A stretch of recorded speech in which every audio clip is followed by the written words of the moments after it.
مساء الخير، أنا إياد نصار، بيسعدني وبشرفني أكون معكم على شاشة قناة أبو ظبي في برنامج دقيقة بمليون. الشيء الطبيعي يا جماعة إنه الإنسان يتعب يتعب يتعب عشان يوصل لهدفه. رح تتعب معنا في البرنامج، بس الهدف بنبتدي معك من مليون درهم، والتعب رح يكون في إنك تحافظ على المليون درهم خلال دقيقة واحدة. كيف؟ طبعا رح نعرف بعد ما أذكركم إنه الحلقة اللي فاتت كان معنا غنيم عبيد من الكويت، وكان محافظ على المليون درهم حتى الثانية 41.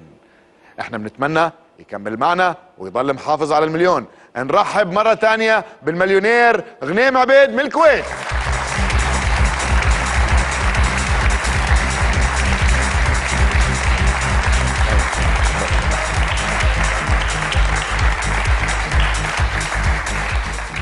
كيف الحال يا استاذ غنيم؟ والله الحمد لله. كيف الاستعداد؟ والله ان شاء الله. كيف احساسك قعدت مليونير طول هاي الفترة؟ بس زي شاهد ما شاف شي حاجه، مليونير بدون فلوس. ما صرفتش شيء يعني؟ لا ما صرفت. طيب وان شاء الله تحافظ على المليون حتى اخر دقيقة ان شاء الله. استاذ غنيم، راح ارجع اذكرك انه في قاعدتين مهمين ما لازم ننساهم. ما لازم ينتهي الوقت قبل ما تخطي ال10 اسئلة. ما لازم يكون في اجابة غلط، اجابة غلط طار المليون. تمام؟ وبذكرك بالمساعدات، بالمليون بتقدر تشتري اجابة صحيحة بنص المبلغ، او تشتري 3 احتمالات بثلث المبلغ، وهدول الوسيلتين بتقدر تستخدمهم اي وقت. والوسيلة الاخيرة قبل ما ينتهي الوقت بتقدر تضيف 10 ثواني بس بكلفك نص المبلغ.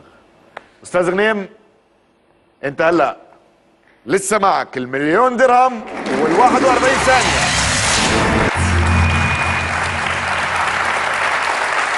وبرجع بذكرك من ال10 اسئلة ضايل لك بس 5 اسئلة. الله يوفقنا ان شاء الله. وبرجع بتأكد منك مستعد ان شاء الله. واثق ان شاء الله. جاهز؟ جاهزين. اذا دقيقة بمليون والبداية.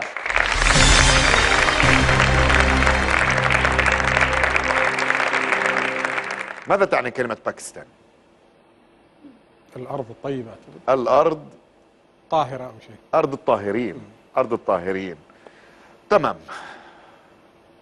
اخذنا نفس وريحنا وقعدنا فترة طويلة مليونيريين ومعنا مليون درهم، عشان هيك راح ننتقل وبسرعة الى السؤال السادس.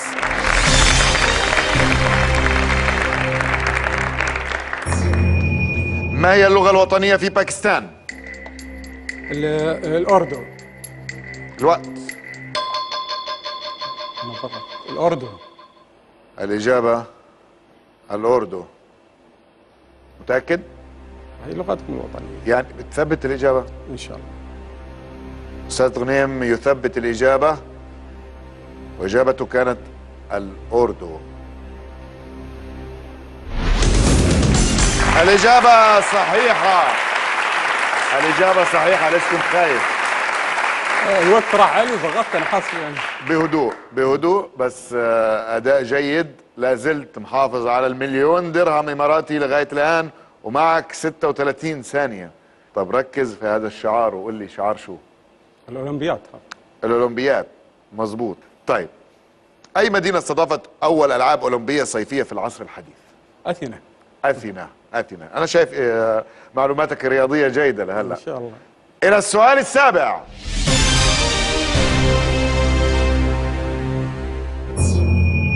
رتب هذه المدن حسب آخر مرة استضافت فيها الألعاب الأولمبية من الأحدث إلى الأقدم.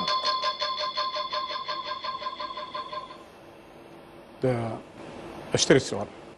تشتري الإجابة. طب خلينا نتخيل لو كان في عندك إجابة، أنت خلاص اشتريت الإجابة وإحنا أكيد راح نقول لك الإجابة، بس شو كنت تتخيل؟ لندن. 500,000. 500,000 حاليا تملك يا أستاذ غنيم. لندن الأحدث. لندن الأول. سويدن الأحدث. سيدني. قبلها بعدين بكين. واضح أنه كان قرار أنك تشتري الإجابة قرار أفضل. صحيح، وهو القرار الأفضل، و500,000 أحسن من ولا أي شيء. طبعا قرار سليم. خلينا نشوف الإجابة الصحيحة. لندن، بكين، أثينا، سيدني. قرار سليم. قرار سليم. أستاذ غنيم لازلت محافظ على ال500,000 ومعك 36 ثانية. ننتقل إلى السؤال الثامن.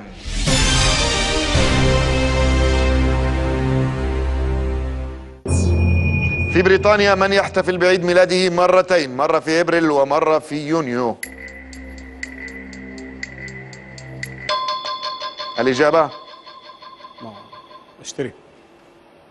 تشتري؟ ما عندك أي معلومة، إذن قررت تشتري الإجابة. راح تشتري الإجابة 250,000 بتشتريها، فبيضل معك 250,000 ومعك 32 ثانية. الإجابة الصحيحة الملكة. هو عيد ميلادها في إبريل بس بيعملوه في يونيو عشان الجو بيكون أحسن. نفسنا يعني. طيب من هو هذا البطل؟ سندباد. سندباد.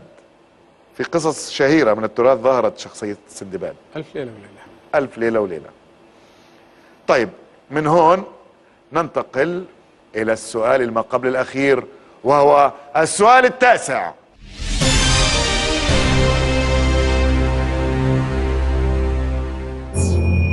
كم رحلة يقوم بها سندباد في قصص ألف ليلة وليلة؟ الإجابة؟ اشتري ما اعتقد هن 7 رحلات بس ماني متأكد. إذن راح نشتري الإجابة ونص المبلغ 125,000. لسه في إيدينا 125,000. الإجابة الصحيحة هي 7. أنت كنت صح. ليه ما كنت متأكد؟ واثق؟ انا قيل 7 بس ماني متأكد حتى لو جاب بالاختيارات راح اكون عندي الشك نفسه. تمام، قرار سليم. لسه معنا 125,000. رحلتنا قربت تخلص. شوف هاي اللعبة، عارفها؟ لا. ما هي هذه اللعبة؟ ما اعرفها. لعبة يعني نسبة كبيرة من الناس مهووسة باللعبة هاي. انا ماني مهووس بالالعاب هذه. هي كاندي كراش. كاندي كراش على الموبايل بتكون موجودة. هلا احنا رح ننتقل للسؤال الأخير والسؤال العاشر.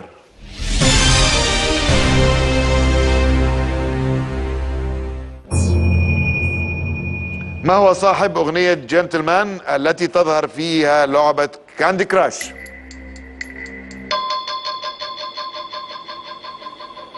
الإجابة؟ ما عندي فكرة. اللعبة أنا ما أعرفها أصلا. يعني راح تشتري؟ اشتري خلاص. راح تشتري الإجابة؟ نشتري الإجابة ولا نكون غلطانين. ليه نكون غلطانين ونخسر؟ 62,500. الإجابة ساي. ساي. ما كنت عارفها. لا أنا أعرف بس هذه الأغنية واحدة بس. كانت صعبة الرحلة؟ لا بالعكس حلوة، فيها 64. حافظت على المليون حتى يعني تقريبا الأسئلة الأخيرة، لكن برضو أستاذ غنيم ما روحت خسران. معك 62,500 ولسه معك 28 ثانية ما بنقدر نستبدلهم. مبروك مبروك. شكرا لك. شكرا. ألف مبروك. شكرا.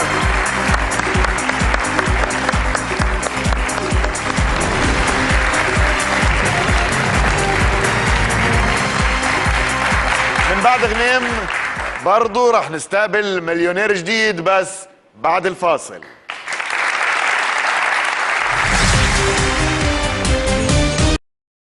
أعزائي بعد الفاصل خلينا مستمرين مع الدقيقة بمليون ومع المليون درهم ونستقبل مليونير جديد.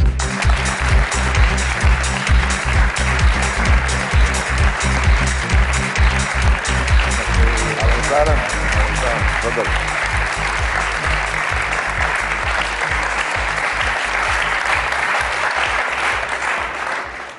نتعرف؟ محمد غباشي.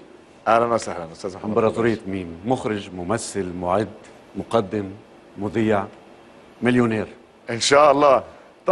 طبعا انا بتعرف على الاستاذ محمد غباشي لانه لازم نتعرف عليه عشان المشاهدين، انما استاذ محمد غباشي استاذي في المسرح. ربي يخليك. بس لاول مره انا اللي راح اسال. انت استاذنا كلنا يا سيدي. استاذ محمد، احنا ساعدناك عشان تكون او تحافظ على نفسك كمليونير. نعم. اعطيناك كل الاجابات لكل الاسئله اللي راح تنطرح عليك في غرفه المذاكره الخاصه. استعديت ودرست. استاذ محمد غباشي كان قاعد بيذاكر الحمد لله. أيوة. خليناه يذاكر.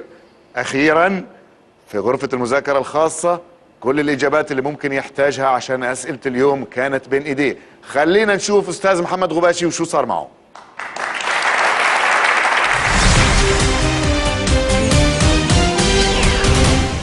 أنا محمد غباشي من جمهورية مصر العربية.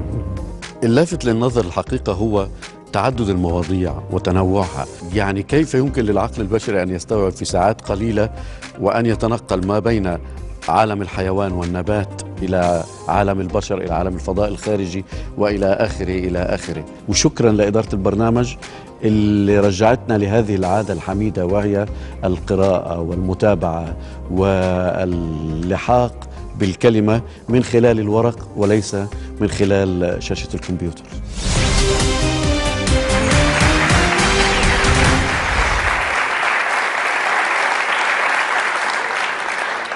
استاذ محمد غباشي كان بيذاكر وانا مبسوط كتير انه خليناه يرجع للمذاكره من جديد، وكان بين ايديك كتب ومراجع وورق وخرائط وكل شيء ممكن تحتاجه. من وين ابتديت وعلى شو ركزت؟ أكثر شيء ركزت على، بس ما تقطع يعني نقطة ضعف أو شيء. بنحاول يعني. بنحاول هو لأنه أنا يعني بيني وبين الرياضات اللي هي الماراثونات وكأس العالم ومارادونا وبيليه وهدول يعني مش أصحاب ابدا ابدا ولا بعرفهم. والفضاء الخارجي ايضا يعني الكويكبات والنجوم وهدول الاشياء يعني شويه صعب عليك. طيب ما تقلق. خصوصا انه انا راح اقول لك شيء. لا لا لا لا, لا ما بعرف. راح نشوف. بس برضه ما تقلق، لانه هلا انت يا استاذ محمد اخذت المليون وال60 ثانيه. شو راح تعمل بالمليون درهم اماراتي؟ اذا الله كتب واخذنا المليون درهم، انا في عندي حلم كبير اسمه القافله المسرحيه. مسرح متنقل على شاحنه كبيره الف فيها النجوع والقرى التي لم يصلها او لم يصل اليها المسرح. يا سلام بحاول. مشروع جميل. المسرح دائما جميل. ان شاء الله المشروع يكون موجود والمليون درهم يكونوا موجودين معك عشان تنفذ المشروع واشتغل معك ممثل. شرف كبير يا سيدي. الله يخليك. طيب رح نتذكر بسرعه قواعد اللعبه.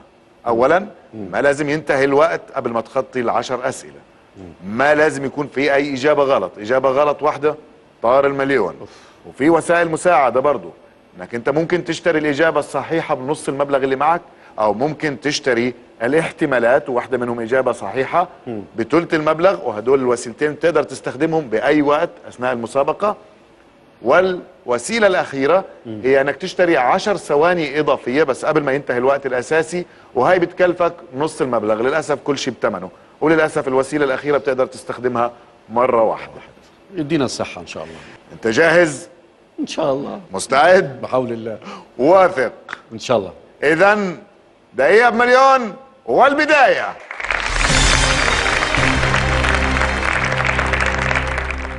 ما اسم هذه الأكلة الشعبية المصرية المحضرة من السمك المجفف؟ الرنجة. هاي الفسيخ. الفسيخ والرنجة هما الاثنين كلهم من نفس العائلة. أيوة. طيب ننتقل إلى السؤال الأول.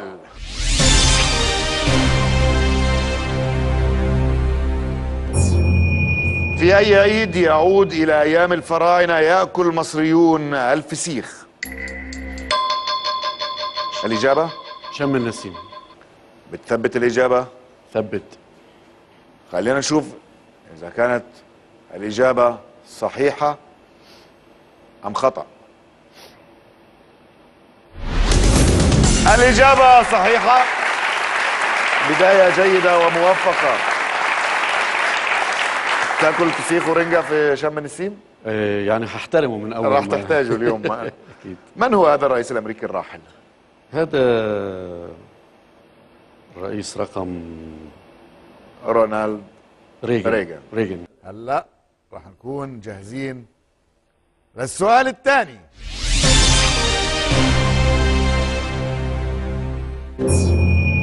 أي ولاية كان يحكم قبل أن يصبح رئيسا للجمهورية؟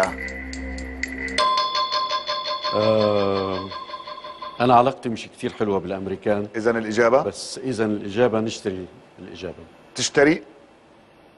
أستاذ محمد باقي 500,000.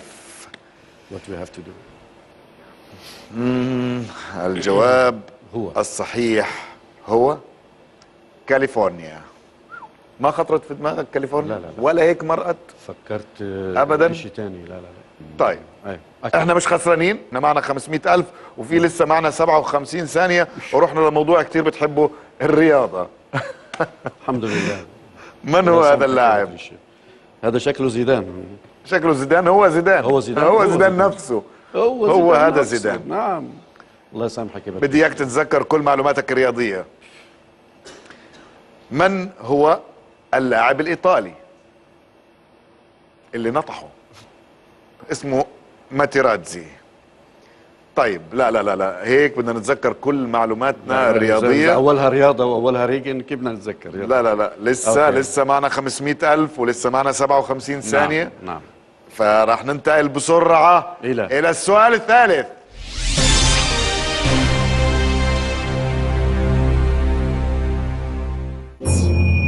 في أي سنة جرت هذه الحادثة المؤسفة؟ في خيارات؟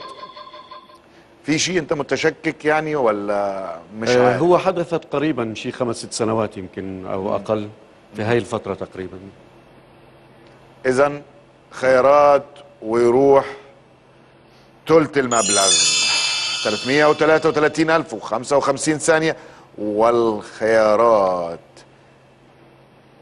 وينها؟ هي 2005 2006 2008. 2005. إجابتك 2005. 2005. متأكد؟ لا مش متأكد. ليه؟ يا 2005 يا 2006، واحدة منهم. إجابة غلط. ما راح يضل 333,000. إذا إجابة ممكن غلط. إذا اشتريت إجابة يضل نصهم. نشتري، شو عليه؟ لا خسرانين شيء. اشتري. نشتري. أنت اشتريت وإحنا بعناك. يلا. نص المبلغ 166,000. والإجابة الصحيحة هي 2006. شوف قلت لك 2006. كويس، كان قرار صحيح. طيب موسيقى. نعم. الربابة آلة معروفة. نعم. آلة موسيقية معروفة. مما يصنع وتر الربابة؟ من أعتقد من الخيل. شعر ديل الخيل. شعر ديل الخيل. السؤال الرابع.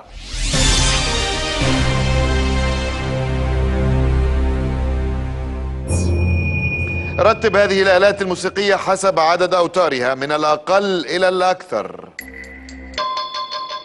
من الأقل إلى الأكثر. لا ما بينفع. ليه؟ لازم ترتب أثناء الوقت. اللي هو شو؟ يعني ما أدوسش؟ لا بعرفش. أنت مضطر الآن يا أستاذ محمد أنك تشتري الإجابة. ولو؟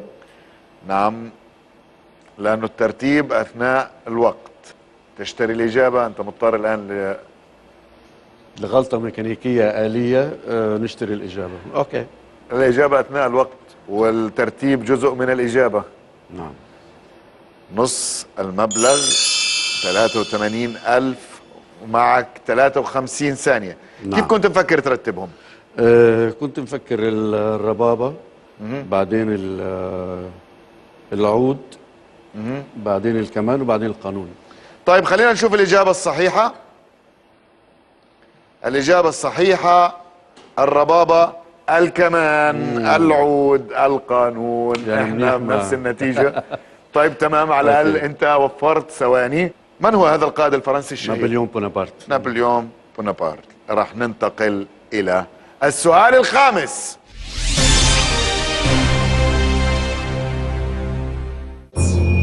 في أي بلد يتناولون حلوى نابليون تخليدا لهزمهم نابليون الذي دمر الشتاء القارس جيشه؟ في روسيا، موسكو. في روسيا. نثبت الإجابة. ثبت. نشوف النتيجة، هل روسيا هي إجابة صحيحة؟ الإجابة صحيحة. الإجابة روسيا. ثبتنا 83,000. من هو هذا العالم المصري الشهير؟ أحمد زويل. أحمد زويل. أحمد زويل. بأي فئة من جوائز نوبل فاز الدكتور زويل عام 1999؟ بالكيمياء، بالطب. بالكيمياء. الكيمياء. الكيمياء. نتذكر كل شيء كان بغرفة المذاكرة، نهدى، نحاول نسترخي وننتقل إلى السؤال السادس.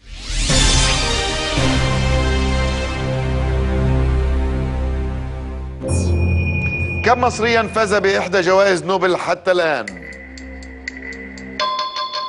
الإجابة.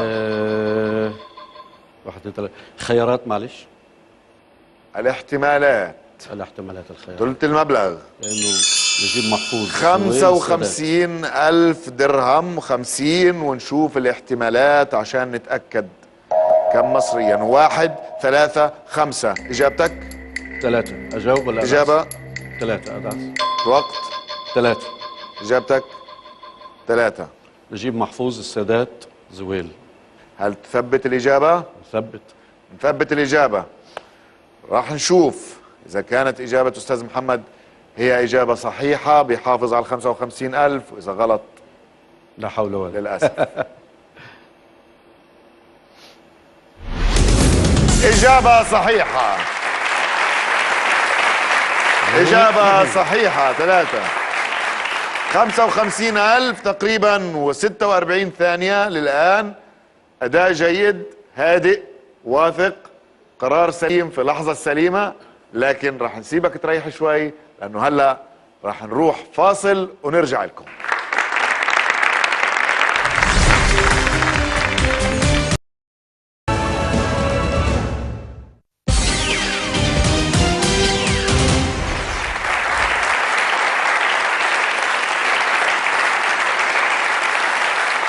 خمسة وخمسين ألف لسه معك يا أستاذ محمد. السؤال اللي جاي بندردش إحنا، فبسألك لما بدك توقف شيء أو تعرقل شيء أين تضع العصي؟ العصي في العربة، يعني في عجلات العربة. في عجلات العربة. طيب إن شاء الله إحنا مكملين إن شاء الله، والعربة مكملة وبالتوفيق، لأنه هلأ رح ننتقل فورا إلى السؤال السابع.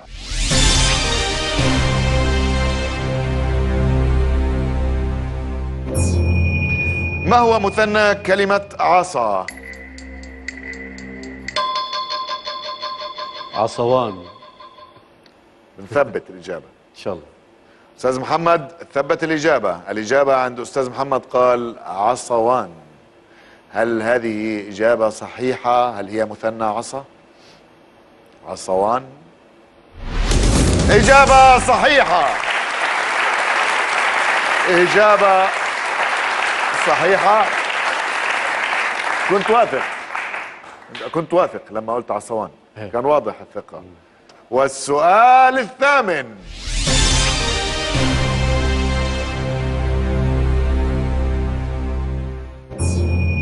أي عاصمة عربية يسمى قسمها الشرقية الرصافة؟ بغداد. الإجابة. الإجابة بغداد. بغداد. نثبت الإجابة إن شاء الله. الإجابة بغداد. نشوف النتيجة. الإجابة صحيحة، بغداد. إجابة صحيحة. السؤال الثاني.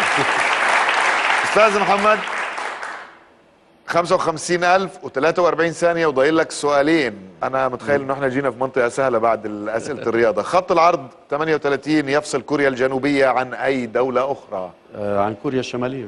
عن كوريا الشمالية، مظبوط. يبقى هلا تذكرنا كل مادة الجغرافيا اللي كانت في الغرفة.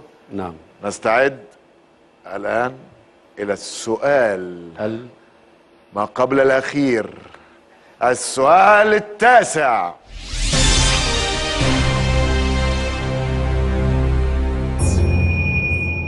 أي دولة آسيوية كانت مقسومة إلى قسمين شمالي وجنوبي بخط عرض 17 قبل أن تتوحد عام 1975 بعد فوز الشمال في الحرب؟ في خيارات إذا سمحت، لأنه إذا اشترينا خيارات. بضل 22. لحظة، إذا اشترينا قاعد بحسبها بضل 25 وكذا.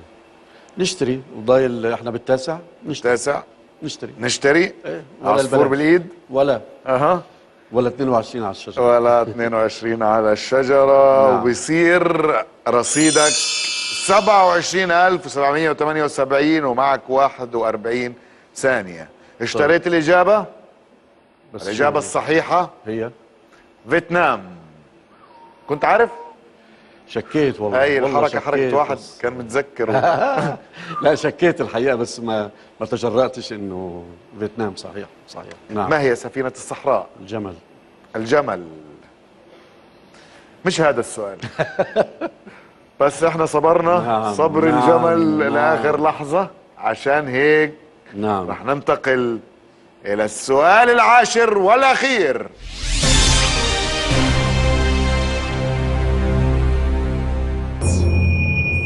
ما هو البلد الوحيد في العالم الذي تعيش فيه الجمال بحرية في البرية؟ استراليا. بتثبت الإجابة؟ ثبت الإجابة. هنشوف إذا راح تحافظ على 27,000 يا أستاذ محمد. إجابة صحيحة. إجابة صحيحة. ألف مبروك. ألف مبروك. 27,778 هو 38 ثانية لسه ضايل معك. 27,000. ألف مبروك أستاذ محمد. أداء رائع. ثقة. كانت قراراتك سليمة. أنا مبسوط جدا. احنا اطمنا على القافلة. راح تكمل ربع قافلة هلا. قافلة ان شاء الله. بس هلا يعني ان شاء الله وان شاء الله بتكبر استاذ محمد. شكرا لك. يعطيك العافية. شرفنا. شكرا لك. تحية لاستاذ محمد. شكرا.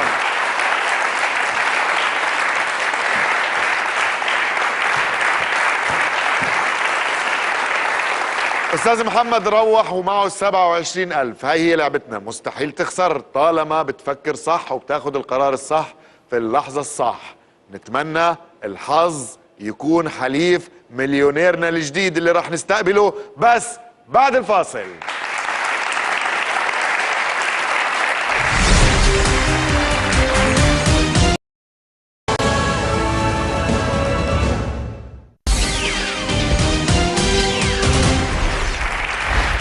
راح ننتقل إلى مشترك آخر بحلقة الليلة ونشوف إذا الدقيقة راح تكون بمليون فعلا. هل راح يعرف يحافظ على المليون خلال الدقيقة؟ نستقبل المشترك الجديد.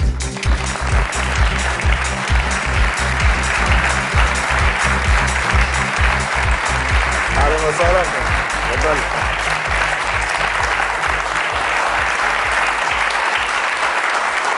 يا اهلا وسهلا. يا مرحبا. شرفتنا ونورتنا. الله يخليك. نتعرف عليك. مروان المرزوقي من دولة الإمارات. اهلا وسهلا بالاستاذ مروان. شو بتشتغل استاذ مروان؟ أعمل في مجال تقنية المعلومات الاي تي. تمام. احنا ما شاء الله كلها تقنيات ومعلومات، فانت جاهز إن شاء الله. استاذ مروان. انت مليونير. حس انك انت مليونير حاليا. شو احساسك وانت مليونير؟ شعور صعب. شعور صعب. مسؤولية؟ أكيد.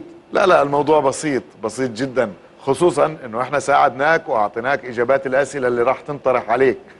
اعزائي المشاهدين، مروان كان في غرفه المذاكره، اخذ الوقت الكافي عشان يتحضر ويستعد لاسئله اليوم.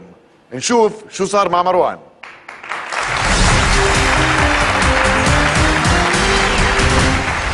مروان محمد المرزوقي من دولة الإمارات. صراحة ما كان في بالي أو ما كنت متوقع أنه ممكن يعطونا أسئلة المسابقة، يعني هذا شيء غريب بالنسبة لعالم المسابقات. اللي لفت نظري أثناء الدراسة يمكن الكمية الهائلة من المعلومات اللي موجودة، والجميل فيها أنها أغلبها معلومات محدثة. والله المعلومات كثيرة والوقت ضيق والشروط صعبة، ولكن متفائل خير وإن شاء الله يعني حاط عيني على المليون.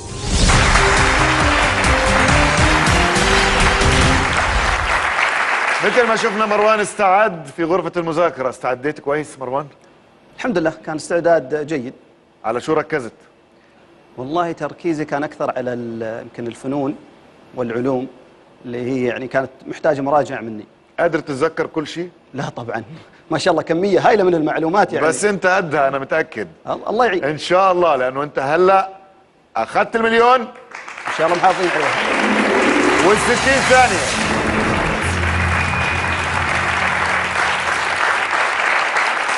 سؤال بس من باب الفضول، شو راح تعمل بالمليون درهم اماراتي؟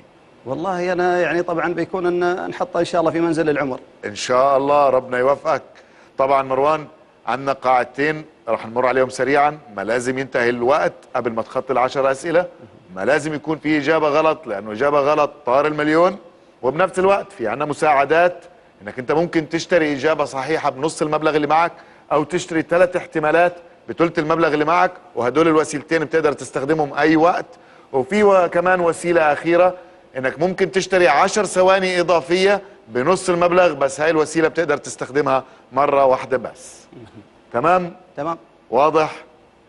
مليون درهم اماراتي و60 ثانيه، وبقدر اسالك هلا، هل انت مستعد؟ ان شاء الله مستعد. جاهز؟ جاهزين واثق؟ ان شاء الله. اذا دقيقه بمليون والبدايه.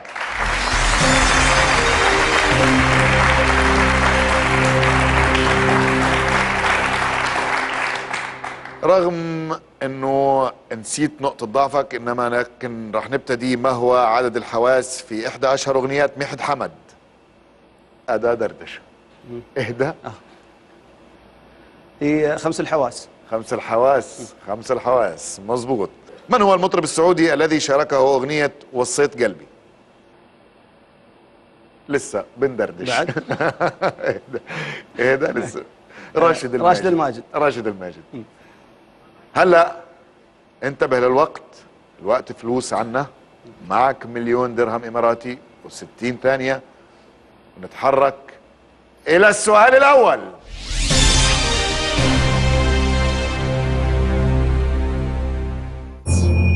ما هي الدار التي يقول عنها حلوة وقلبي مغرم فيها؟ الإجابة دار زايد طبعا اللي هي الامارات. خلينا نشوف إذا الإجابة صحيحة أو لا. الإجابة صحيحة. طبعا الإجابة صحيحة، وأنت كنت واثق ثقة حلوة، استعداد جيد. لسه معك المليون درهم إماراتي ومعك أقل من ثانية. ما هو هذا المعلم السياحي الشهير؟ هذا قصر الامارات. طيب يا أستاذ مروان، ما هي القمة الإقليمية التي انعقدت في قصر الإمارات عام 2005؟ هذا سؤال دردشة. اجتماع اللي هي قمة مجلس التعاون الخليجي. قمة مجلس التعاون الخليجي. لهلا أنا واضح بالنسبة لي إنه مروان مركز واثق من معلوماته، فأنا مش عارف ليش مش مسترخي. استرخي ابتسامتك الحلوة عشان هلا راح نتحرك للسؤال الثاني.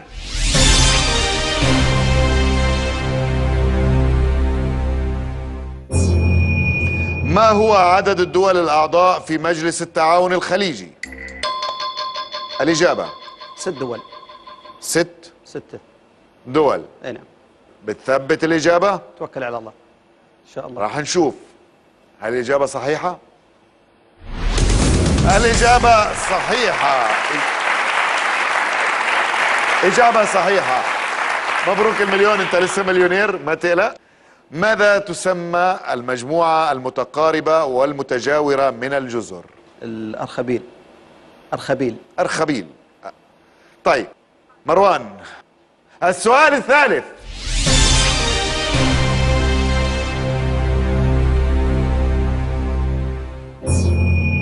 ما هي الدولة المؤلفة من أكثر من 17,000 جزيرة؟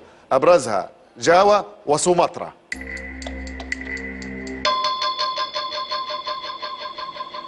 الإجابة؟ اندونيسيا.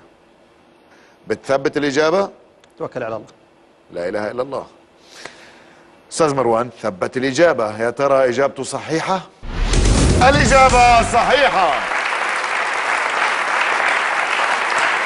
أداء رائع، ثقة رائعة، ولسه معك مليون، وراح نعطيك فرصة تكون مليونير لفترة أطول. عارف ليش؟ لأنه راح نطلع فاصل ونرجع بعدين.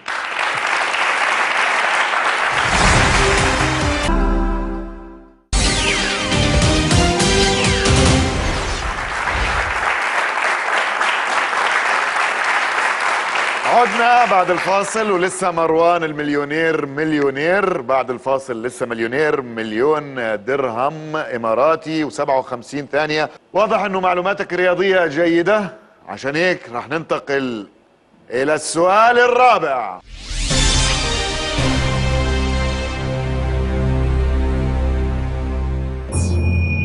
من هو اللاعب الذي سجل هدف الإمارات في مرمى ألمانيا؟ الإجابة؟ خالد إسماعيل. إجابتك النهائية؟ نهائية. خلينا نشوف يا مروان إذا كانت إجابتك صحيحة. صحيح إن شاء الله. صحيحة خالد إسماعيل، مبارك. 4 أسئلة ولا زلت محافظ على المليون درهم إماراتي، ومعك 57 ثانية. ما هي الشركة المختصة بالإنترنت التي اشترت الأندرويد عام 2005؟ جوجل. جوجل. إجابة صحيحة. راح ننتقل إلى السؤال الخامس.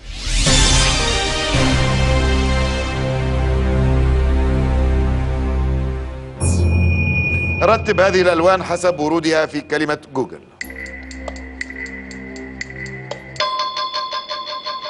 الإجابة واضح أنه ما في إجابة. بشتري السؤال. تشتري الإجابة. تشتري الإجابة بنص المبلغ. مروان راح يشتري الإجابة بنص المبلغ، وبعدها للمليون 500,000. 500,000 بكفوا للبيت، صح؟ حلوين. طيب خلينا نشوف الترتيب للألوان. يوميا تمر علي، لو اقول لك فوق ال 100 مره بعد يمكن. ليه ما انتبهت لها؟ خلاص يعني في بالي شيء ولكن ما بغيت اجازف. على يعني. ممكن قرارك صحيح، كان قرارك صحيح. 500,000 بكفوا وبيزيدوا، ولسه معك 54 ثانية، أحسن من لا شيء. كيف معلوماتك في الموسيقى؟ ضعيفه جدا. خلينا نشوف راح تكون في نقطة ضعفك ولا لا. من أي لغة أصل كلمة درهم؟ هذه من اللغه اليونانيه، دراخمه. دراخمة. طيب إذن ننتقل الآن إلى السؤال السادس.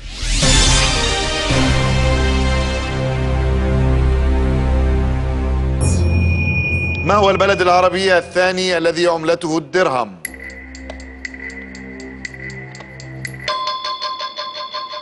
الإجابة؟ طبعا غير عن الامارات، المغرب. أثبت الإجابة؟ توكل على الله. أستاذ مروان بيثبت الإجابة، المغرب. الإجابة صحيحة. أنا مبسوط. أنت واثق، تاخذ وقتك الكافي. طبعا أكيد مش خايف إنه الوقت يعدي، يعني موزع وقتك صح، محافظ على 500,000. شيء رائع. ما هي نسبة السعرات الحرارية في لتر من الماء الواحد؟ 0. 0. 0. 0. ممتاز حق الرجيم. إذن السؤال السابع.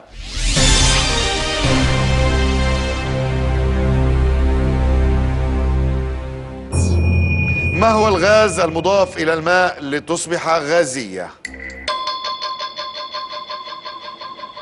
الإجابة؟ ثاني أكسيد الكربون. راح نحافظ على 500,000 إن شاء الله. ثبت الإجابة. إن شاء الله. هل الإجابة صحيحة؟ الإجابة صحيحة. الإجابة صحيحة. ما شاء الله.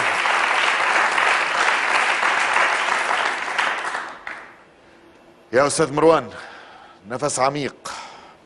إلى السؤال الثامن.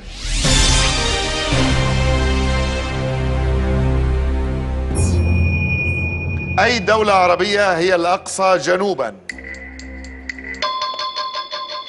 الإجابة؟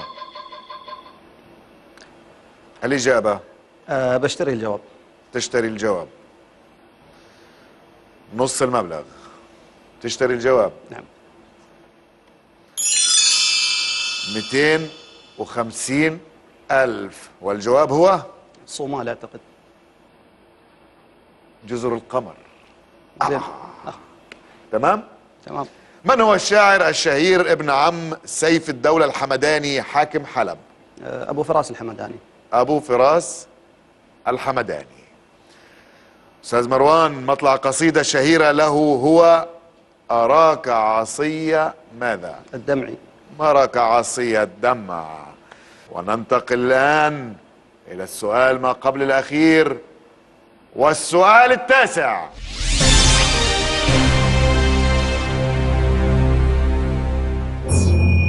أي حادثة وقعت معه سنة 347 هجرية يعني 959 ميلادية وكان لها تأثير كبير في شعره؟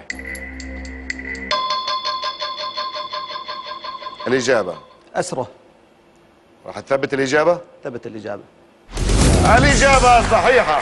كسبنا شرطك وكسبت ال 250,000.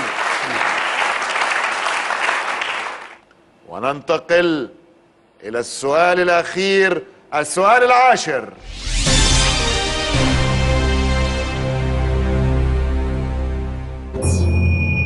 في الفيزياء أي وحدة قياس للطاقة الكهربائية هي قدرة تيار قيمته 1 أمبير تحت تأثير جهد قيمته 1 فولت؟ الإجابة الواط. الواط. مش قادر أقول لك أثبت الإجابة؟ توكل على الله. مروان بيثبت الإجابة في سؤاله العاشر ومعه 250,000 إذا كانت الإجابة صحيحة، وصفر إذا كانت الإجابة غلط. الإجابة صحيحة. الإجابة صحيحة. ألف مبروك. ألف مبروك. الله يبارك فيك. وأنت واثق. ألف مبروك. 250,000 درهم إماراتي للأستاذ مروان. قطع 10 أسئلة وظل معه 47 ثانية، ما بتقدر تستبدلهم طبعا، بس أكيد راح تاخذ ال 250,000. راضي أبيعهم ب 10,000 ما عندي مشكلة. لا 250,000 حلوين. الحمد لله خير وبركة. بشكرك، ثقتك عالية، كنت واثق، قراراتك سليمة، صح. هاي هي لعبتنا، ما بتطلع خسران. معك 250,000 وإن شاء الله بيت تشوف على وجهه كل الخير بإذن الله. إن شاء الله. أشكرك. تحية لمروان. شكرا لك. شكرا لله. شكرا. مبروك. الله يبارك فيك. مبروك. الله يسلمك.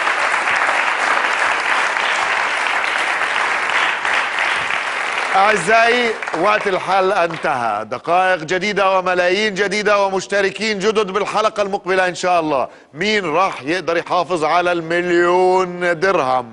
راح نشوف مين في الدقيقة ب1,000,000. أما هلأ بقولكم إلى اللقاء.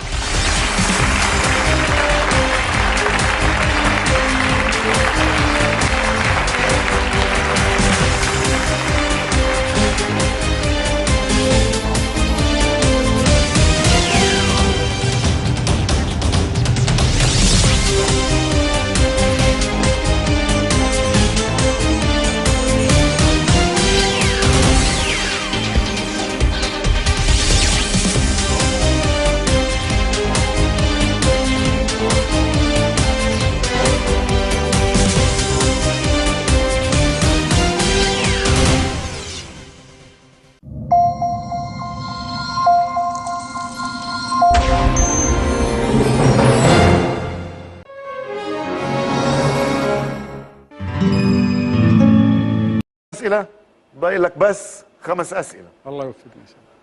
وبرجع بتأكد منك مستعد، ان شاء الله. واثق، ان شاء الله. جاهز. جاهزين. إذا دقيقة ب1,000,000 والبداية.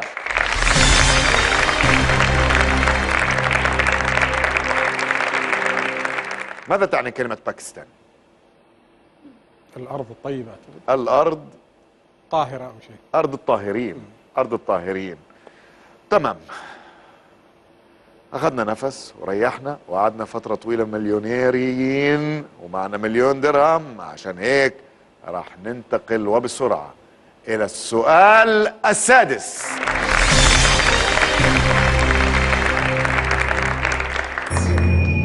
ما هي اللغة الوطنية في باكستان؟ الأردو. الوقت هاي الفترة بس زي شاهد ما شاف شي حاجة، مليونير بدون فلوس. ما صرفتش شيء يعني. لا ما صرفت. طيب وإن شاء الله تحافظ على المليون حتى آخر دقيقة إن شاء الله. أستاذ غنيم، راح أرجع أذكرك إنه في قاعدتين مهمين ما لازم ننساهم. ما لازم ينتهي الوقت قبل ما تخطي ال10 أسئلة. ما لازم يكون في إجابة غلط. إجابة غلط طار المليون. تمام؟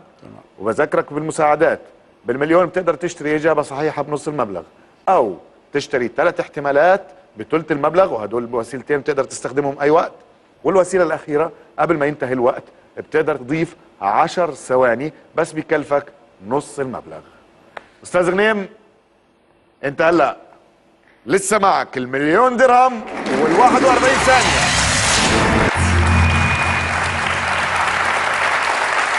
وبرجع بذكرك من ال10، الشيء الطبيعي يا جماعة انه الانسان يتعب يتعب يتعب عشان يوصل لهدفه. رح تتعب معنا في البرنامج، بس الهدف بنبتدي معك من 1,000,000 درهم، والتعب رح يكون في انك تحافظ على ال1,000,000 درهم خلال دقيقة واحدة. كيف؟ طبعا رح نعرف بعد ما اذكركم انه الحلقة اللي فاتت كان معنا غنيم عبيد من الكويت، وكان محافظ على ال1,000,000 درهم حتى الثانية 41. احنا بنتمنى يكمل معنا ويضل محافظ على المليون. نرحب مرة تانية بالمليونير غنيم عبيد من الكويت.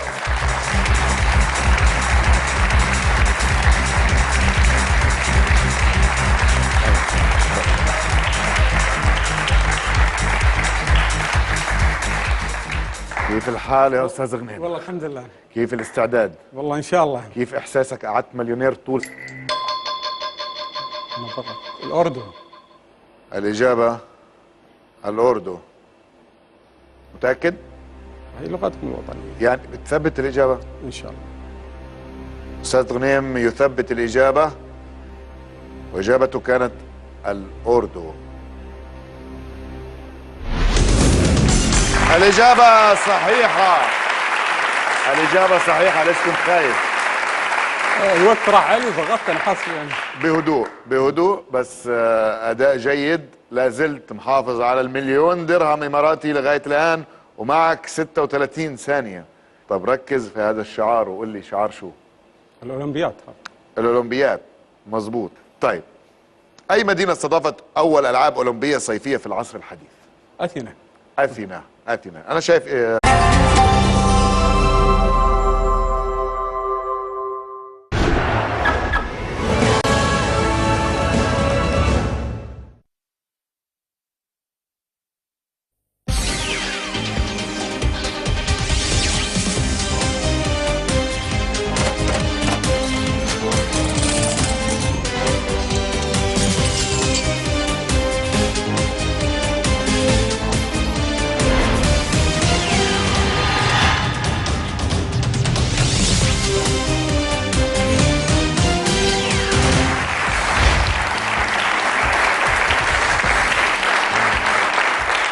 مساء الخير.